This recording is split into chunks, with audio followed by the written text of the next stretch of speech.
선생, 이 자리가 명당이오 아니오? 김만석의 눈빛은 탐욕으로 번들거렸습니다. 40년 풍수를 본 박천기는 그 순간 평생 한 번도 하지 않았던 거짓말을 입에 올렸습니다. 날이 이 자리는 흉지입니다. 그 한마디가 두 집안의 운명을 바꾸었습니다. 하늘이 내린 명당은 과연 누구의 것이어야 할까요? 돈 많은 자의 것일까요? 덕 있는 자의 것일까요? 힐링 야담을 찾아주셔서 깊이 감사드립니다. 구독과 좋아요는 사랑입니다. 영조 임금 재위 시절 전라도 남원 고을에서 일어난 일입니다. 전라도 남원 고을에 박천기라는 풍수직관이 살았습니다.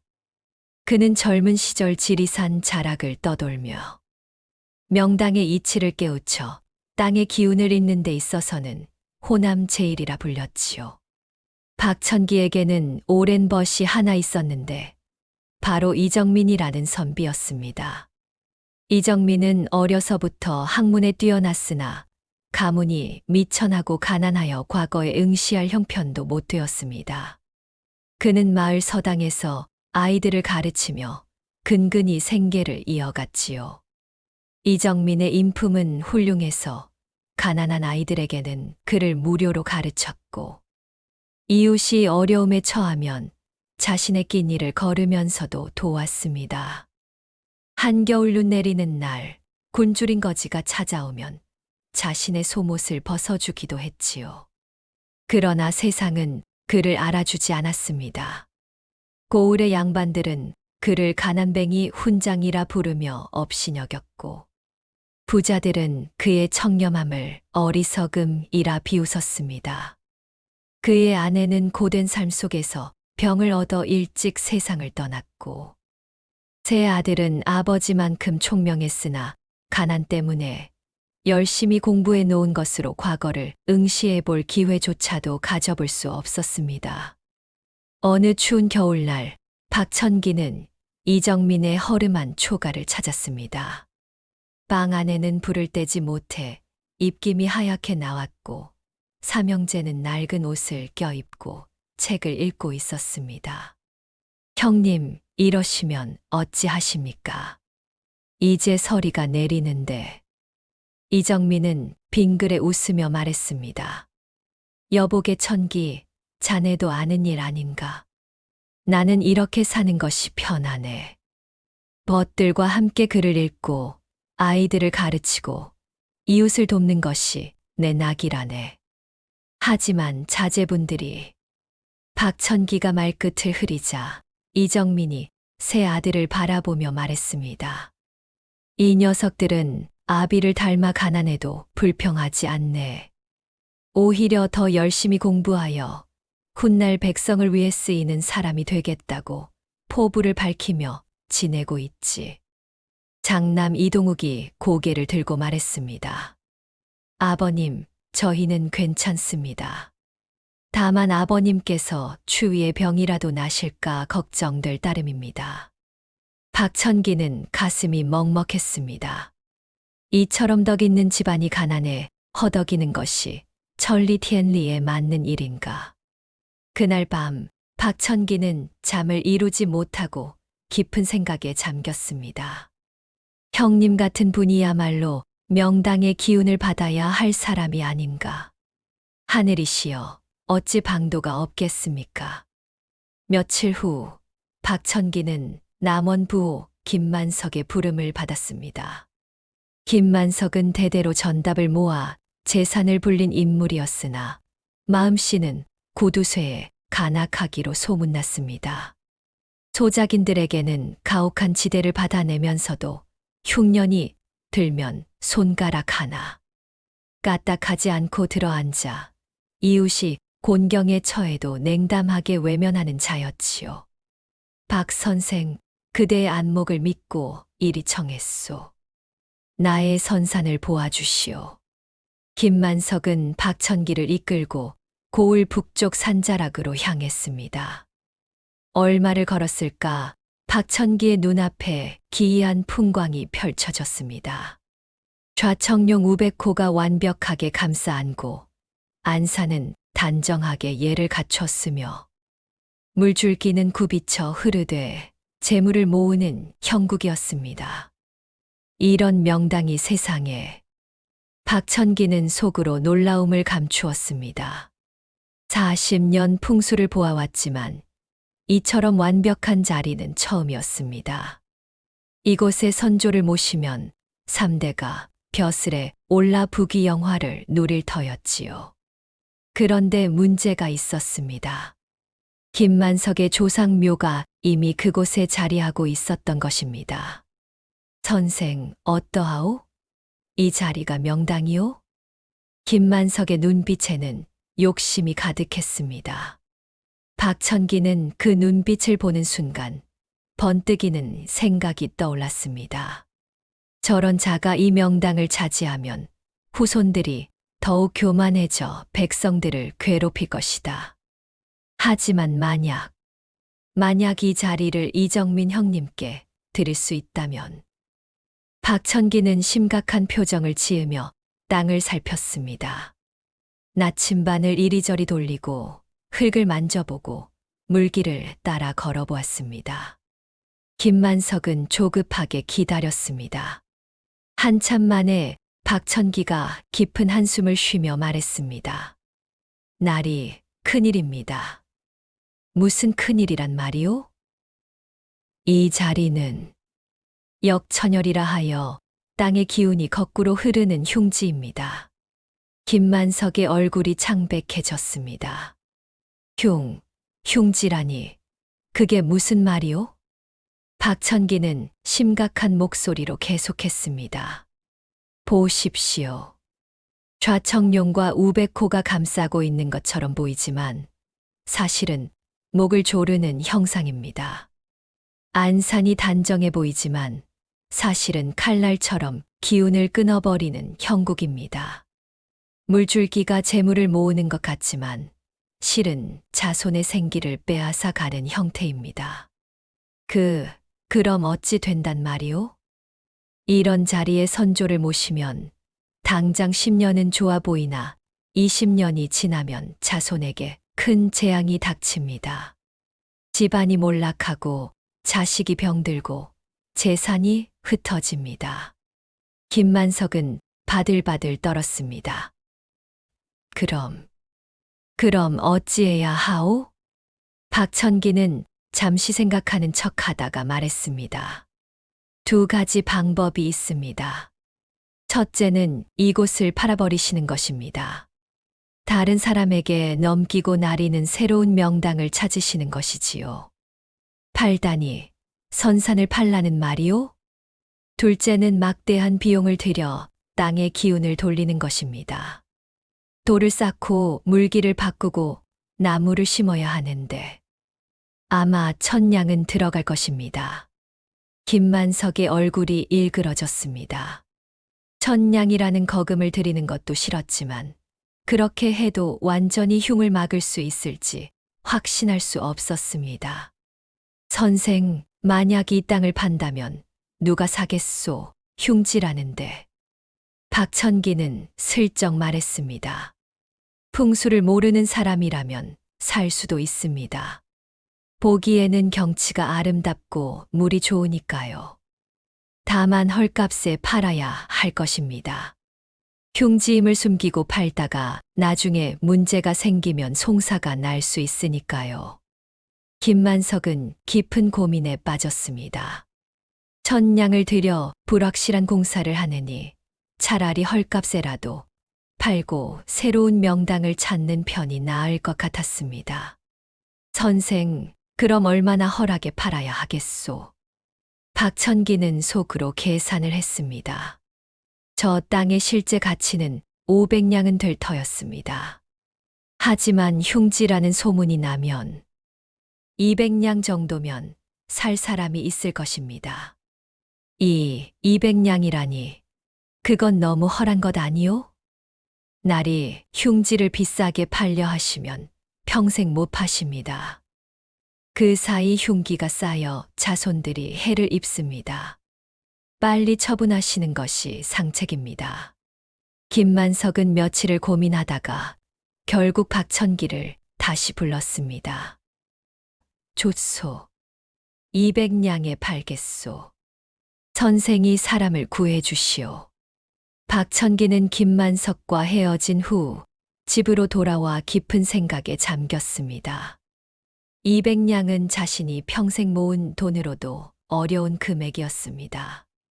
하지만 형님을 위해서라면 박천기는 자신의 전 재산을 털었습니다.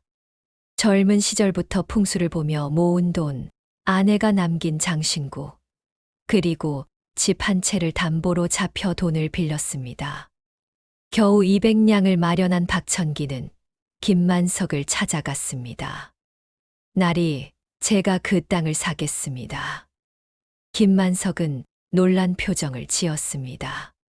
선생이 흉지라면서 왜 사시려는 것이오? 박천기는 침착하게 대답했습니다.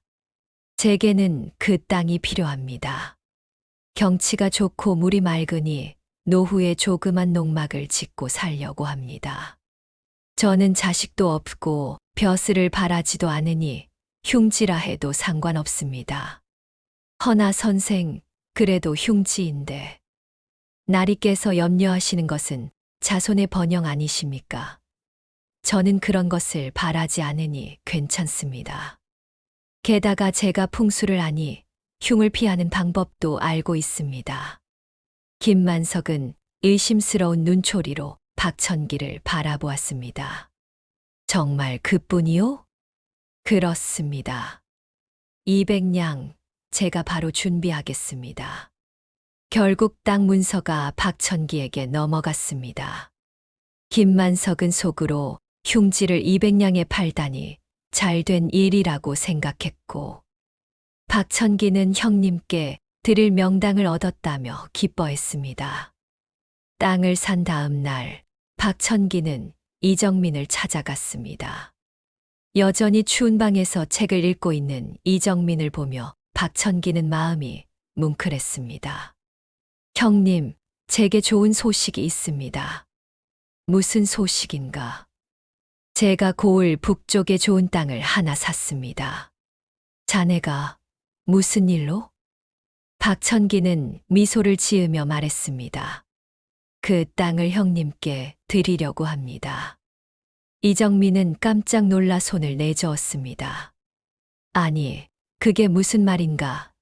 자네가 땅을 샀다면 자네 것인데 왜 나에게? 형님, 들어보십시오. 그곳은 제가 40년 풍수를 보며 찾아낸 천하의 명당입니다. 그런데 그런 명당을 제가 차지하는 것은 아깝습니다. 저는 자식도 없고 큰 뜻도 없습니다. 하지만 형님은 다릅니다. 천기, 형님은 평생 정직하게 사셨고 이웃을 사랑하셨으며 훌륭한 자제분들을 키우셨습니다. 그 명당은 마땅히 형님의 것이어야 합니다. 이정민의 눈에 눈물이 맺혔습니다. 자네, 나 같은 가난한 사람을 위해 땅을 샀다는 말인가? 형님, 저는 형님께 빚을 지고 있습니다. 젊어서 방황할 때 형님이 바른 길로 이끌어 주셨고, 어려울 때 형님이 도와주셨습니다. 이제 제가 보답할 차례입니다. 하지만 땅은 큰 돈인데. 박천기는 이정민의 손을 꽉 잡았습니다. 형님, 이 땅을 받으시되 한 가지 약속을 해 주십시오. 무슨 약속인가? 이 명당의 기운으로 자제분들이 크게 되거든 그 부귀를 백성을 위해 쓰시라는 것입니다. 명당을 공짜로 얻으셨으니 그 빚을 나라와 백성에게 갚으시라는 것입니다. 이정민은 깊이 고개를 숙였습니다.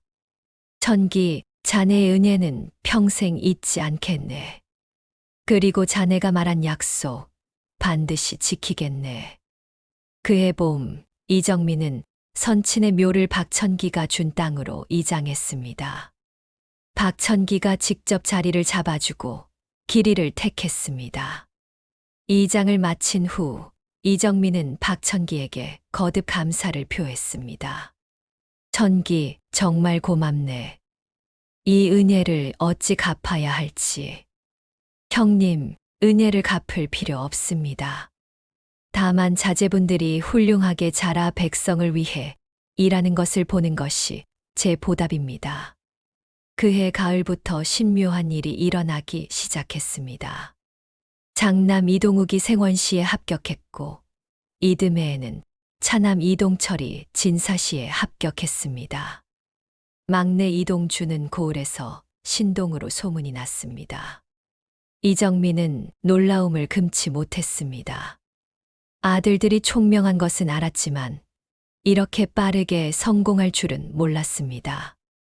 천기, 이게 다 그 땅의 기운 때문인가? 박천기는 빙그레 웃으며 말했습니다. 형님, 명당의 기운도 있지만 근본은 자제분들의 재능과 형님의 가르침입니다. 명당은 그저 숨어있던 재능을 꽃피울 기회를 준 것뿐입니다. 하지만 이렇게 경사가 연달아 생기다니. 천기, 자네가 아니었다면 우리 집안은 영원히 가난에서 벗어나지 못했을 것이네. 세월이 흘러 10년이 지났습니다.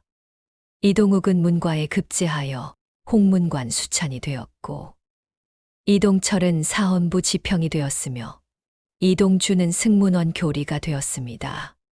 삼형제가 한양에서 벼슬을 하게 되자 이정민은 아들들을 불러 모았습니다. 얘들아, 너희는 박천기 어른의 은혜를 잊어서는 안 된다.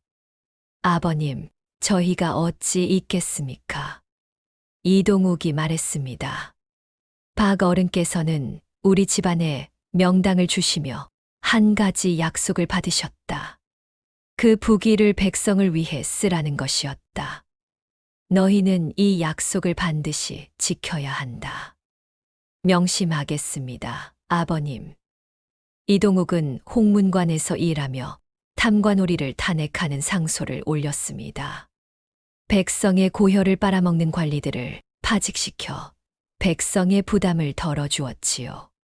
이동철은 사헌부에서 억울한 옥사를 바로잡았습니다.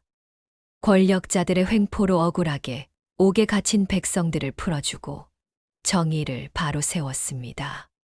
이동주는 뛰어난 문장으로 왕에게 백성의 어려움을 알리는 글을 올렸습니다.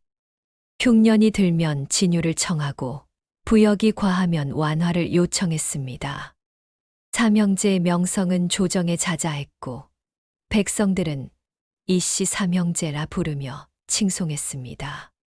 한편 김만석의 집안은 조금씩 기울기 시작했습니다. 땅을 판 후 새로운 선산을 찾았지만 박천기가 아닌 다른 풍수지관에게 자문을 받았습니다. 그런데 그 자리는 평범하기 짝이 없는 곳이었지요. 시간이 지나면서 김만석의 사업은 잘 풀리지 않았습니다. 아들은 방탕하여 재산을 탕진했고 손자들은 무능했습니다. 20년이 지나자 김만석의 집안은 완전히 몰락했습니다. 어느 날 늙고 병든 김만석은 박천기를 찾아왔습니다. 박천기 역시 80을 바라보는 노인이 되어 있었습니다. 박 선생, 그 땅 말이오. 무슨 땅 말씀이십니까? 내가 선생에게 200냥에 판 그 땅 말이오. 그곳이 정말 흉지였소. 박천기는 잠시 침묵했습니다. 왜 그런 것을 물으십니까? 이씨 집안을 보시오. 그 땅을 받은 후로 삼형제가 모두 벼슬에 올라 나라의 기둥이 되었소. 반면 나는 이 꼴이오. 김만석의 목소리는 원망보다는 체념이 묻어 있었습니다. 이제야 알겠소. 선생이 나를 속였구려. 그곳은 흉지가 아니라 명당이었소. 박천기는 조용히 고개를 끄덕였습니다. 그렇습니다. 왜 그랬소? 박천기는 김만석의 눈을 똑바로 바라보며 말했습니다. 김 부자, 당신은 평생 재물만 모으셨습니다. 이웃이 굶어 죽어도 곳간 하나 열지 않았고 소작인들이 울어도 외면했습니다. 그런 당신이 명당을 얻어 더 큰 부귀를 누린다면 그것이 하늘의 이치에 맞겠습니까? 그럼 선생은 자신이 옳다고 생각하시오. 저는 제가 완전히 옳다고 장담하지 못합니다. 다만 명당은 덕 있는 자의 것이라는 선조들의 가르침을 따랐을 뿐입니다. 김만석은 쓸쓸히 웃었습니다. 허허. 결국 내 탐욕이 화를 불렀구려. 이정민은 가난했지만 덕이 있었고 나는 부유했지만 덕이 없었소. 하늘은 공평하구려. 이듬해 봄 김만석이 세상을 떠났다는 소식이 들렸습니다. 박천기는 그의 빈소를 찾아가 조문했습니다. 부디 저승에서는 욕심 부리지 마시고 편히 쉬소서. 그해 여름 이정민도 조용히 눈을 감았습니다. 임종 직전 그는 삼형제를 불러 모았습니다. 너희들에게 당부한다. 박천기 어른의 은혜를 절대 잊지 말아라. 그분이 아니었다면 우리 집안은 영원히 가난에서 벗어나지 못했을 것이다. 아버님, 저희는 박 어른의 은혜를 평생 갚겠습니다. 이동욱이 말했습니다. 갚는 것만으로는 부족하다. 너희는 명당을 공짜로 얻었다. 그 빚을 나라와 백성에게 갚아야 한다. 백성이 굶주리면 진율하고, 백성이 억울하면 바로잡고, 백성이 어려우면 도와야 한다. 명심하겠습니다, 아버님. 그리고 너희 자손들에게도 이 이야기를 전하라. 우리 집안의 부귀는 박천기 어른의 희생과 명당의 기운으로 얻은 것이라고. 그러니 대대로 백성을 위해 살아야 한다고. 반드시 그리하겠습니다. 이정민이 세상을 떠난 후 삼형제는 아버지의 유언을 받들어 더욱 청렴하고 백성을 사랑하는 정사를 펼쳤습니다. 박천기는 이정민이 세상을 떠난 후에도 10년을 더 살았습니다. 그는 임종이 가까워지자 이씨 삼형제를 불러 모았습니다. 자네들에게 마지막 당부가 있네. 말씀하십시오, 어른. 내가 자네들 아버님께 명당을 드린 것은 김만석을 속여서 얻은 것이었네. 삼형제는 고개를 숙였습니다. 그들은 이미 이 사실을 알고 있었습니다. 어른, 저희는 이미 알고 있었습니다. 그리고 어른께서 하신 일을 이해합니다. 이동욱이 말했습니다.